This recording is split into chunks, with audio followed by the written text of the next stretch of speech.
안녕하세요. 이 채널에서는 제가 만나고 있는 학생들이 어떤 식으로 한국어를 공부하는지 이런 것들도 소개하려고 하는 목적을 가지고 있었는데 그동안 새로운 시도 이런 것들을 많이 못했었습니다. 그래서 그저 학생들의 과제 영상 뭐 이런 것들을 보여주는 정도였는데 이번에 이제 특별하게 4학년 학생들을 몇 명 초대를 해서 그들의 한국어를 공부해 왔던 경험 이런 것들을 인터뷰 형식으로 한번 들어보려고 합니다. 잘 들어주시기 바랍니다. 안녕하세요, 여러분. 안녕하세요. 네, 자기소개 한번 해주시죠. 안녕하세요, 여러분. 저는 길림 재경대학교 한국어학과 3학년 학생 윤희연입니다. 오늘은 제가 한국어 공부에 대해 궁금한 점이 있어서 선배들은 여쭤봅니다. 네, 여러분 안녕하세요. 저는 기름재균대학교 한국어학과 4학년 수함입니다.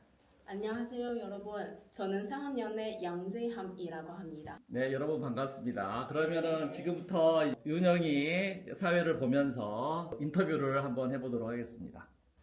첫 번째는 한국어 전공을 또는 언어 전공을 선택한 이유는 뭐예요? 전공 배치라면 처음 접했을 때 어때요? 우선 사실은 저는 정확하게 말하면 한국어를 배우는 것은 저의 의도가 아니에요. 원래는 의학 전공을 선택했는데 수능 시험 점수가 부족했기 때문에 언어 전공을 공부하러 왔어요. 그리고 처음에는 좀 고민이 있었지만 공부하다 보니까 한국어를 배우는 것은 재미있다고 말할 수 있어요. 그리고 저희 고향은 연변이니까 그래서 우리 반 다른 친구들보다 한국어에 대해서 좀 낯설지 않다고 생각해요. 오히려 고향의 말을 공부하는 것은 좋은 일이라고 말할 수도 있어요. 저는요 그때 이 박통지소를 펼쳐 전공은 한국어라는 사실을 알게 된 그 순간 솔직히 좀 실망스럽더라고요. 왜냐면 전공을 선택할 때 언어 전공은 염두에 두지 않았거든요. 그리고 부모님들은 그 전공이 무엇인지 아예 전혀 모르는 상태였어요.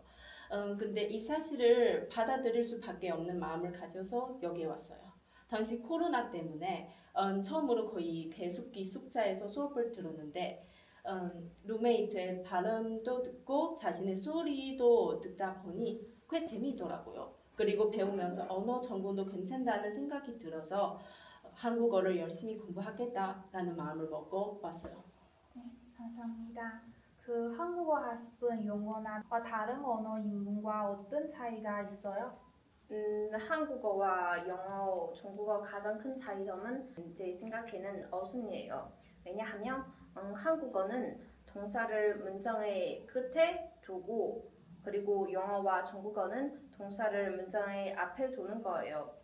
그래서 이런 교직이 있기 때문에 처음 문장을 번역할 때에는 매우 어려워서 그래서 끊임없이 뇌에서 어순을 전환해야 해요. 아무래도 한국어 공부는 재미있다고 말할 수 있어요. 네. 제가 한국어를 배우는 게 저한테는 쉬운 일이지만 당연히 처음부터 쉬운 일이 아니죠. 중국 학생으로서 외국어를 배우는 경험들이 사실 적지 않아요. 왜냐면 우리 초등학교부터 심지어 일부는 유치원 때부터 영어를 배우니까요. 또 그렇지만 그것 때문인지도 모르겠는데 한국어를 배우고 보니 좀 혼란스러워질 때도 있었어요.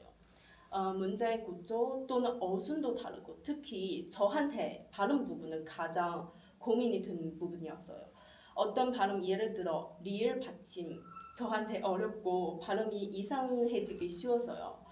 당연히 지금까지도 때로는 제 발음이 부자연스럽거나 잘못된 경우도 있어요.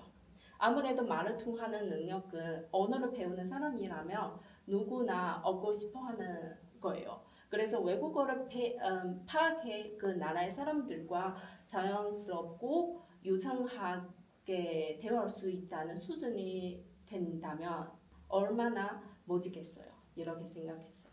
네, 감사합니다. 소통의 능력을 획득하게 된 근방의 경험을 요약한다면? 선생님과 동창들과의 교류 외에도는 최근 기억에 남는 것은 방학 동안 조선족 사람, 한국 사람과 한국어로 교류하는 거예요.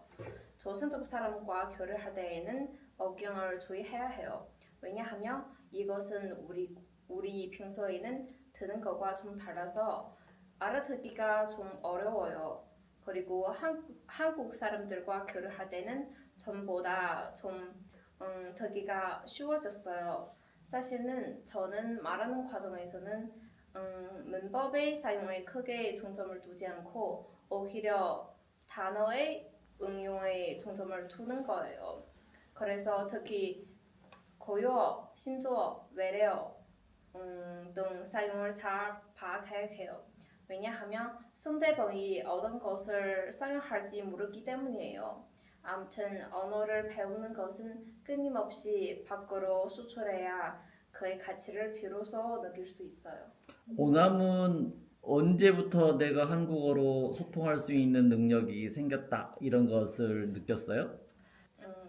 첫 번째는 대학교 1학년 2학기에는 저는 제함과 연길에 가서 토픽 시험을 볼 때 우리 두 사람 그리고 저의 고등학교 때는 연길에 불국기점 갔어서 그때는 이런 느낌이 있어요.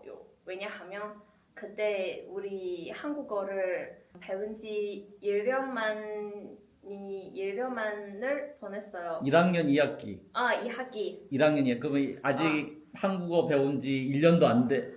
네. 만 1년이 안 됐을 때잖아요. 간단한 말을 말할 수 있어요. 예를 들면 우리는 계산할 때 사장님이 얼마나 돈을 지폐해야 할지 우리는 한국어로 말할 수 있어요. 그때 기분이 어땠어요?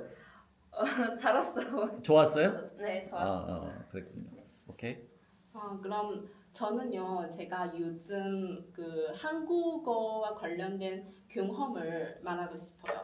제가 방학 8월 말에 중국 해양대학교에서 글로벌 시가과 동아시아 매락 속의 한국학기라는 주제로 한 여름 계절 학기를 참가했어요. 그 활동을 통해 먼저 많은 다른 대학의 학생들을 만났는데 특히 저와 같은 방을 쓴 여학생은 전에는 말하기 대회에서 만난 사람이었거든요. 이건 바로 인연이군요. 행운스럽고 기쁘게도 상대방이 먼저 저를 알아봤어요. 이번 여름 계절 학기는 4개의 강좌로 나누어 있었어요. 제가 가장 인상 깊었던 것은 바로 홍길동전 다시 읽기라는 강좌였고요. 왜냐하면 첫째는 홍길동전을 배워서 아는 것이고 둘째는 그 교수님은 말하는 속도와 리듬이 좋아서 대부분은 알아들 수 있었기 때문이에요. 그리고 선물도 받았어요. 길고 심도 있는 강좌라서 어떤 내용을 이해하기 쉽지 않지만 한국과 한국 문화에 관련된 지식 또는 잊지 못하는 추억을 많이 수확했어요. 그리고 강좌 동안 문제 하나만을 대답했지만 배워던 지식과 한국어를 말하는 능력을 다시 일깨운 것 같았어요.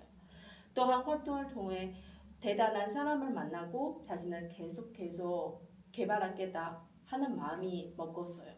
제암에게도 같은 질문. 언제부터 나도 한국어로 소통할 수 있는 능력이 생겼구나 라고 하는 것을 느끼게 됐어요? 사실 전에는 제가 한국과 한국어에 관련된 그 사람들이 전혀 경험이 없었어요. 그래서 그 한국어를 배우면서 아마 2학년 때 2학년 때?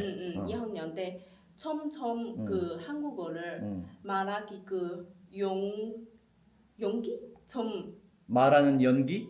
용기. 좀 용기? 용기. 좀 생기거든요. 그리고 이미 그 전공을 배워서 당연히 잘하고 싶었어요. 그래서 저도 주동적으로 다른 사람과 선생님과 간단한 말을 하면서 이런 소통의 능력을 가지게 된 것 같아요. 추가적으로 그러면 여러분들이 그 소통할 수 있는 능력이 생기기 시작할 때까지 어떤 식으로 공부를 해왔기 때문에 소통의 능력을 획득할 수 있었던 것 같아요. 그냥 수업만 열심히 들으면 됐다라고 생각해요? 아니면 추가적으로 자기만의 공부를 해온 부분이 있었습니까? 오남부터 한번 들어볼까요?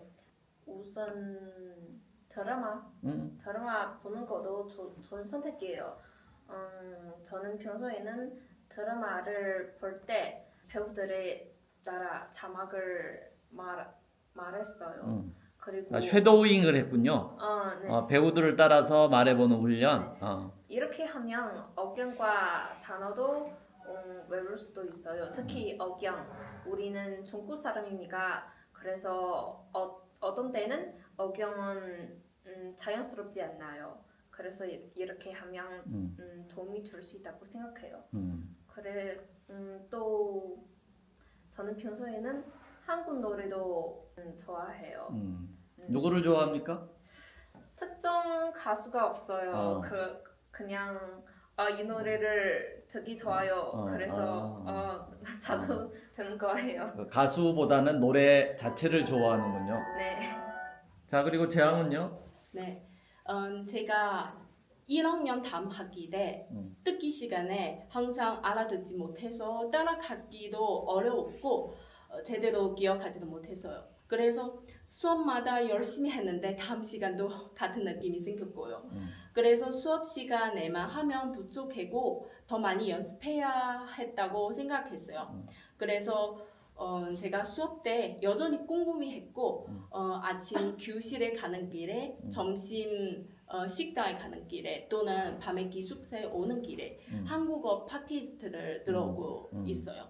그리고 팟캐스트 내용이나 수업 녹음이나 100% 알아들 수 없지만 총총 이렇게 하면서 한국어에 대한 민감도 또는 그 속에 있는 뉘앙스를 좀 느끼게 된 것 같아요. 그 모든 그 한국어 전공 학생이 재암처럼 공부한 것은 아니었죠? 그렇대요. 그런데 이것도 좋은 방법이라고 생각해요. 그래요. 흔영은 지금 3학년인데 어떻게 공부하고 있어요? 이 한국어의 소통 능력을 어느 정도 가지고 있다라고 느끼고 있습니까? 사실 저는 너무 특별한 방법은 없어요. 많이 듣고 많이 쓰고 많이 말하고 많이 읽는 것이라고 생각해요. 그 요즘은 많이 드라마를 보고 있어요. 아마 제 소통 능력을 늘 수 있다고 생각해요. 그 점에 관해서 4학년 선배들에게 뭐 궁금한 질문이나 이런 거 있습니까? 그 공부하는 과정에서 슬럼프를 경험한 적이 있어요. 이렇게 하면 어떻게 극복했어요? 슬럼프라고 하면 한국의 역사와 문화, 경제를 배우는 그런 단계예요. 왜냐하면 저는 고등학교 때는 이과생이었는데 이런 것에 관심이 없어서 배우기가 힘들고 지루했어요. 그때는 수업 끝난 후에 수업 내용을 요약하고 동영상도 만들어야 해서 그때는 공부하기가 정말 싫었어요. 그런데 그것 때문에 주로 내 수업 때문에 공부하기가 싫었군요. 아니요. 그런데 그것 때문에 포기한 것은 아니에요. 저는 수업 시작하기 전에 미리 예습을 하고 그리고 수업 중에는 키워드를 꼼꼼히 적으면서 수업 끝난 후에 모르는 것이 있을 때 선생님께 물어봤어요. 다른 사람의 학습 방법을 따라할 수 있지만 그런데 제 생각에는 무엇보다 자신에게 많은 학습 방법을 찾는 거예요. 저는 솔직히 공부하는 과정에서 특별히 큰 슬럼프를 경험한 적이 없는 것 같아요. 제 마음속에 어떤 신념 또는 각오가 있는데 바로 어려움을 만나게 되면 포기하지 말고 끊임없이 도전하면서 자기가 어느 정도까지 할 수 있는지를 점점 확인하게 된다고 생각하고 있어요. 언어든지 다른 전공이든지 공부라는 게 쉬운 일이 없기 마련이죠. 그래서 슬럼프에 빠졌을 때 자기 자신은 잠시 방향을 잃을 수도 있고 큰 발전의 공간을 발견내지 못했을 수도 있어요. 그리고 제가 전에는 말하는 것처럼 2학년 때 듣기 부분은 저한테 가장 어려운 부분이었어요. 그런데 당연히 다른 부분도 많이 연습해야 했어요. 그때는 저도 말하기를 좀 하기 어려웠어요. 그런데 이렇게 계속 자신을 의심하면도 쓸데없잖아요. 그래서 제가 더 많은 시간을 투입했고 예를 들어 제가 한국어 팟캐스트를 들으면서 그 사람이 말하는 말을 따라가기도 했어요. 왜냐하면 팟캐스트에서 그 사람이 말하는 말투는 아니에요. 한국인이라서 말투는 더 자연스러워요. 맞아요. 그리고 중국어로 地道 네, 더 자연스럽거나 그래서 제가 그 사람의 말하는 말을 따라서 점점 그 말투도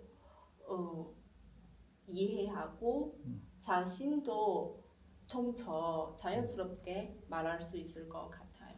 네, 감사합니다. 그 선배들의 답변을 듣고 나서도 제가 궁금한 점이 하나 더 있습니다. 네. 그 중국식 한국어를 고치고 표현을 더 자연스럽게 만들기 위해 그 가장 효과적인 어떤 구체적인 방법은 무엇이 있었나요? 우리 다 중국인이라서 당연히 어떤 언어를 배울 때 당연히 중국식 표현을 자주 쓰기 쉬워요. 여러분들이 말하는 중국식 한국어는 뭐가 있어요?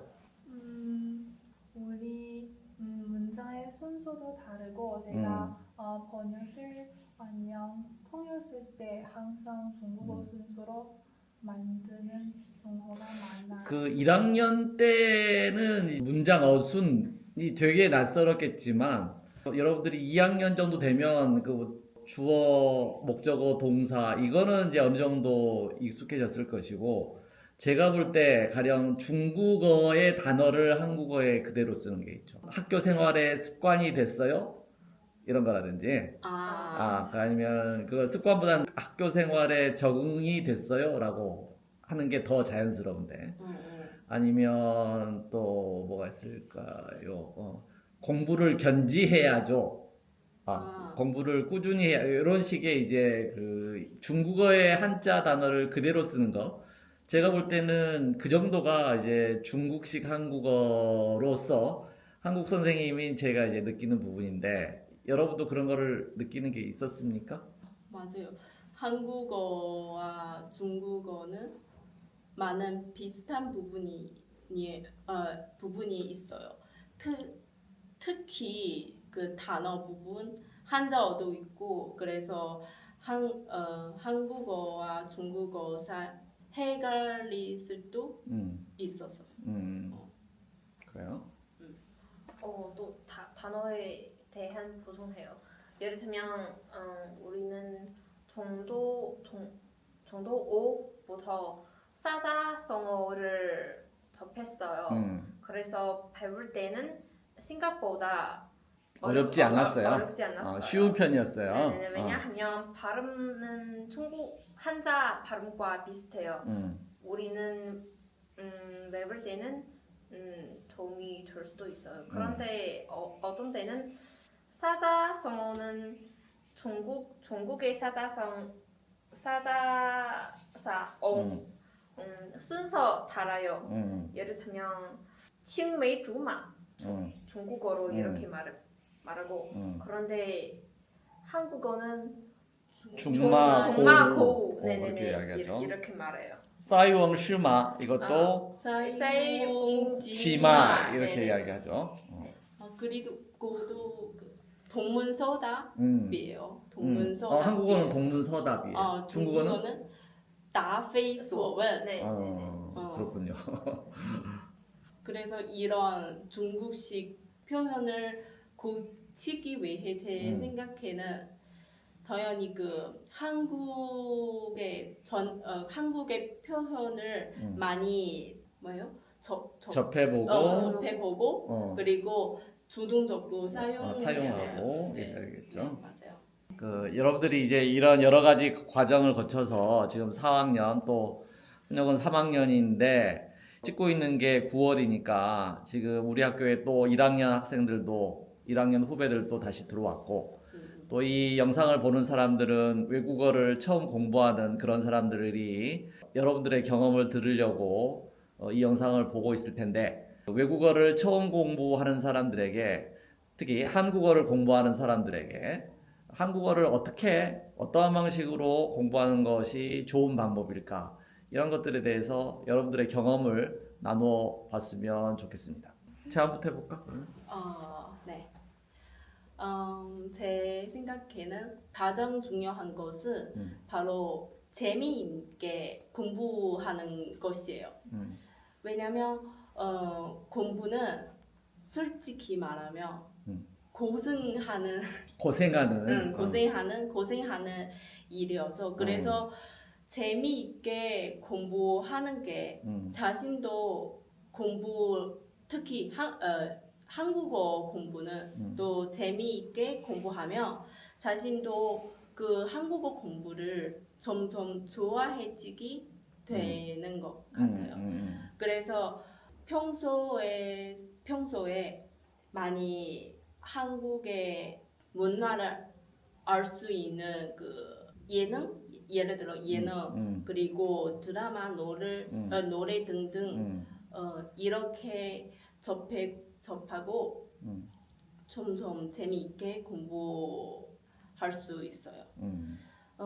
또 다른 방법이는요. 먼저 한국어를 공부할 때 먼저 해야 하는 일은 선생님에 따라 그 공부의 진도를 미루면 안 돼요. 미루면 안 되고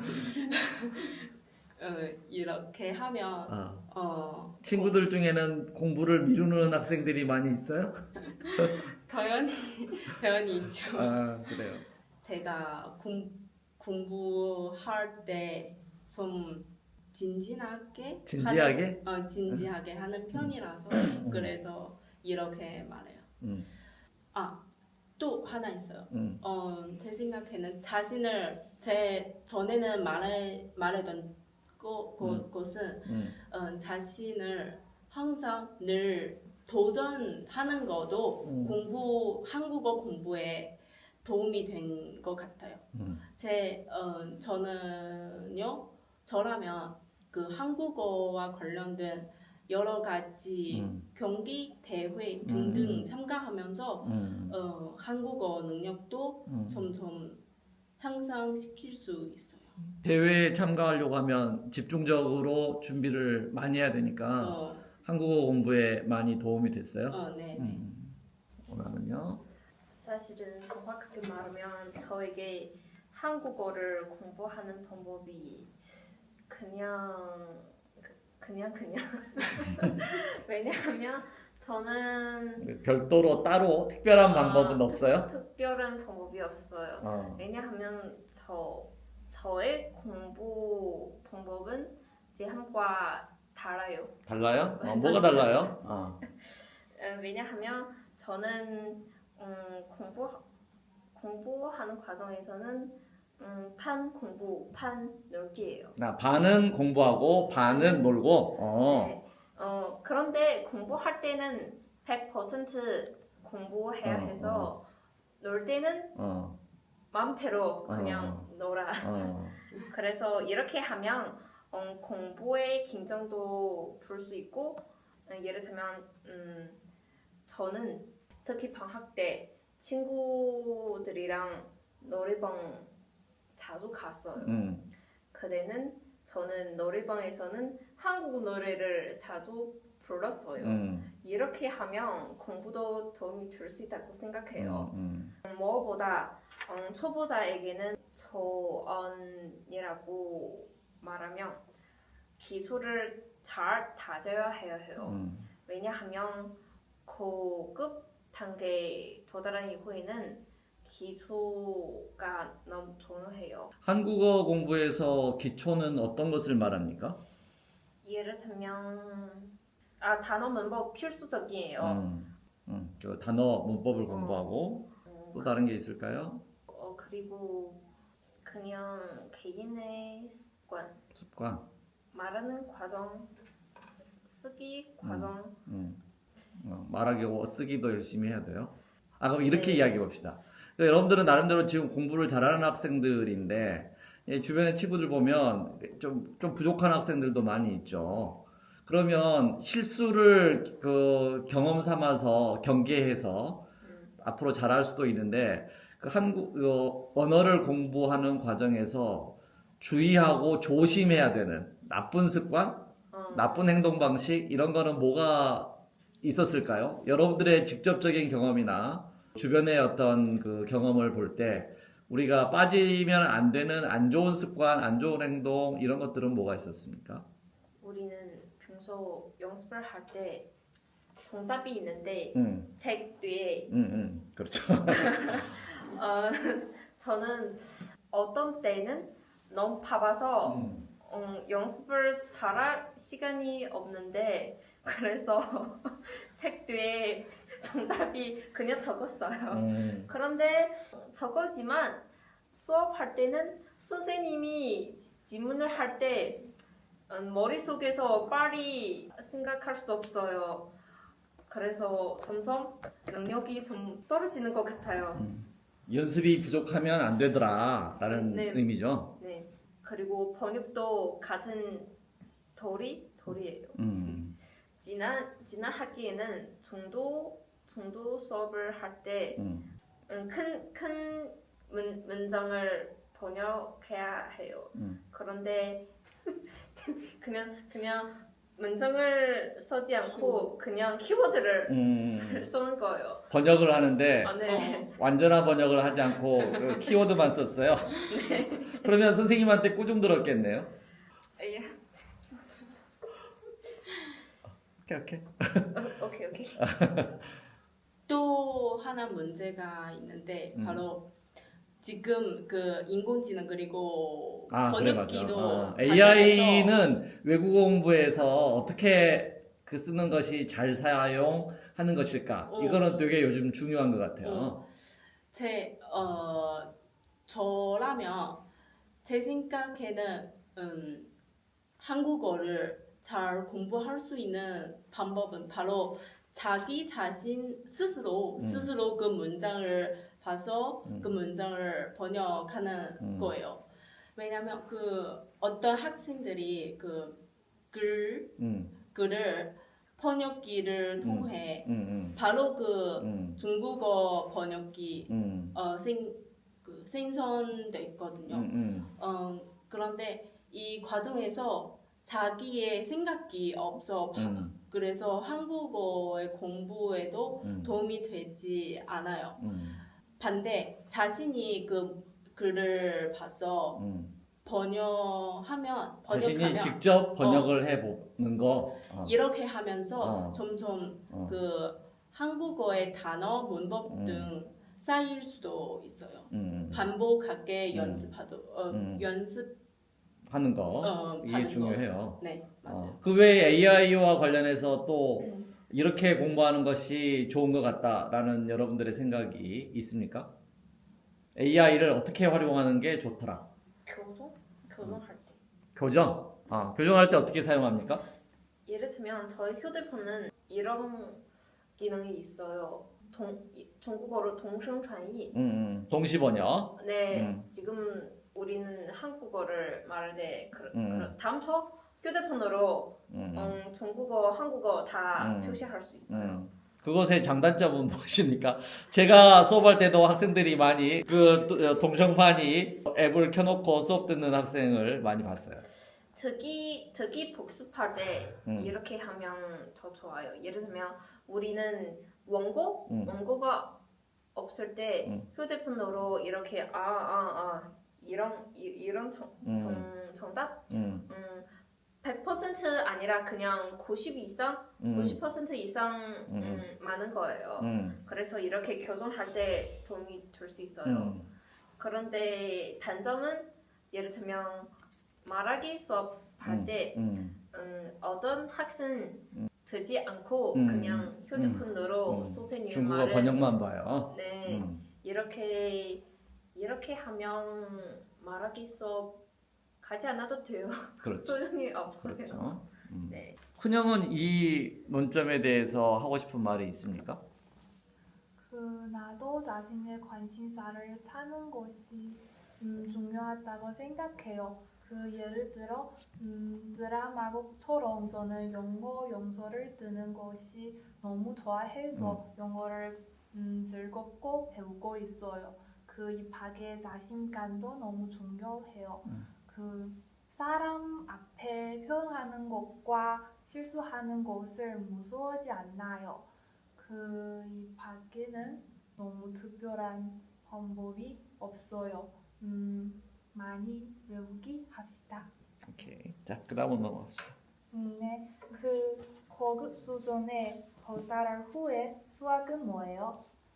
가장 눈에 띄는 수학은 다른 사람들과 더 자연스럽게 한국어로 말할 수 있어요. 그리고 말할 때는 긴장하지 않나요.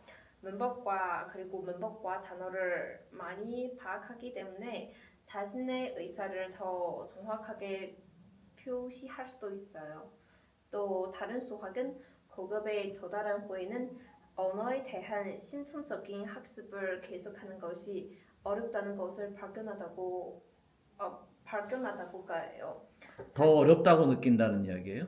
네. 어떤 점에서 어렵다고 느껴요?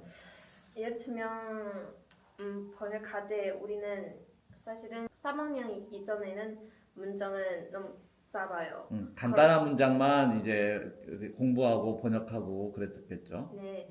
그런데 우리는 4학년 들어서는 문장이 너무 길어서 특히 수식어 너무 길어요. 번역할 때 특히 한국어는 중국어로 번역하면 주어 예를 들면 순서가 이렇게, 완전히 바뀌는 경우가 많죠. 네. 그래서 어떤 글을 번역할 때 예를 들면 문학글 그냥 완전히 중국식 번역할 수 있지만 그런 로맨스 느낌이 없는 것 같아요. 그래서 연구해야 해요. 좀 더 어려운 문장을 다루는 게 어렵게 느껴지지만 그렇지만 이제는 그런 것도 할 수 있을 만큼 능력이 생긴 거죠. 제가 고급 수준에 도달한 후 가장 큰 수학은 이제 제가 한국어를 배워서요 하고 말해도 된 것 같아요. 왜냐면 몇 년간의 공부를 거쳐서 좀 자신감이 생기고 어느 정도로 응용할 수 있는 것 같으니까요.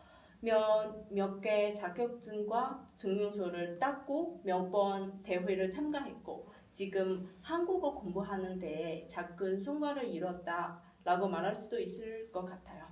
그리고 공부하면서 지금의 정도에 달하면 한국어라는 세계의 문을 열고 들어온 듯해 갈수록 더 많은 저와 같은 한국어 학습자를 만나서 한국어 공부도 괜찮다는 생각을 다시 확인하게 됐어요.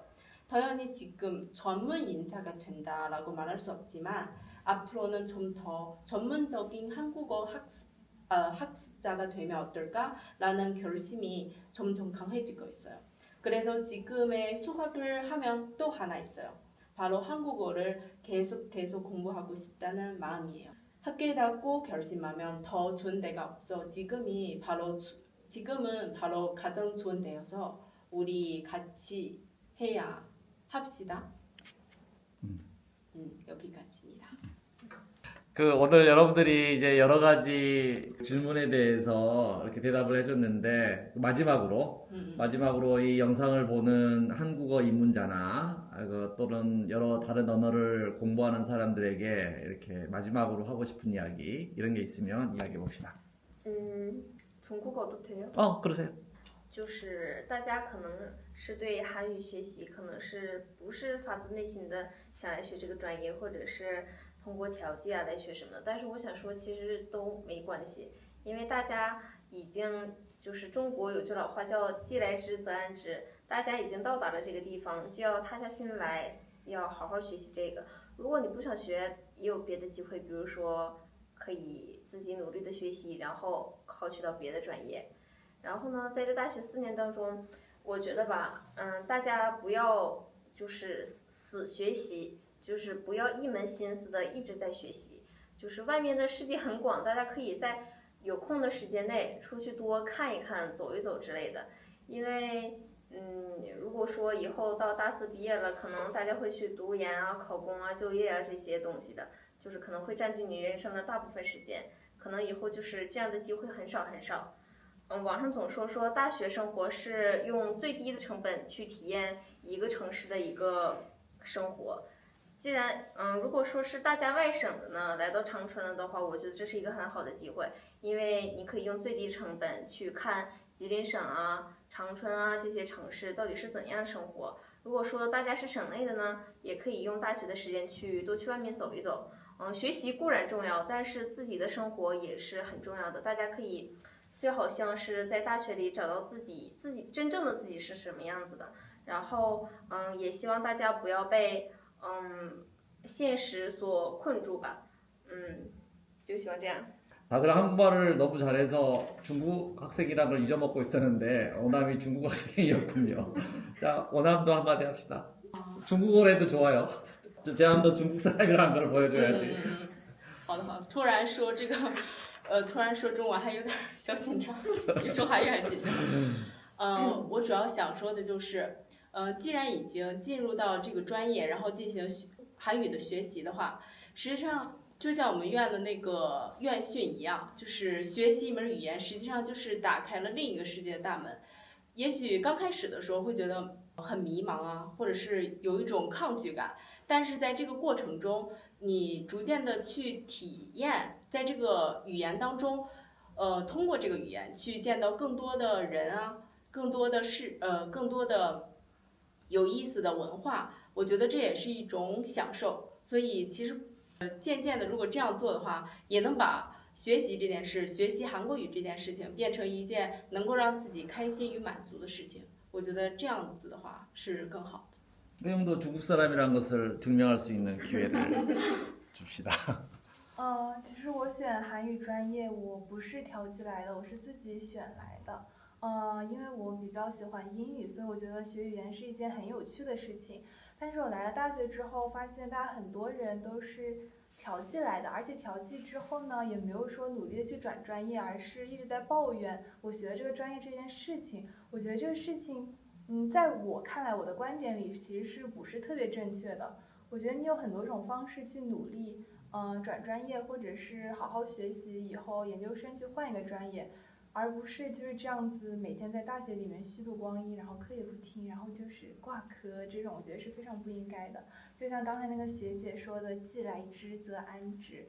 然后最后就是我觉得还是除了学习之外，也是好好享受大学时光，因为大家都说大学是人生中的一个小假期，所以我觉得大家要趁这个假期去体验更多的事物。然后就 마지막으로 좀 더 추가적으로 할 이야기 하고 싶은 게 있으면 조금 더 이야기하고. 如果就是现在的后辈们有任何的问题的话，其实都多方面的去寻求帮助，我觉得也是一个很好的选择。无论是像更高年级或者是老师，然后去找寻自己问题的答案，这样子也能给自己一个更明确的方向。别怕失败，别怕挫折，就是想做的话，大家就是尽自己最大能力去做，因为还会有你的家人，还会有学校老师帮你兜底，所以说大家想做什么就多试一试吧。 자, 그러면 제법 긴 시간 동안 여러분들이 이제 같이 모여서 이렇게 한국어 공부에 대한 경험을 이야기했습니다. 잘 준비해 와서 한국어도 너무 유창하게 잘 해줬고, 그래서 이 영상을 보는 한국어 초심자들이라든지 아니면 다른 언어 공부를 하는 사람들도 많은 도움이 되었을 줄라고 생각합니다. 여러분 모두 수고했습니다. 고맙습니다. 네, 감사합니다. 여기까지입니다.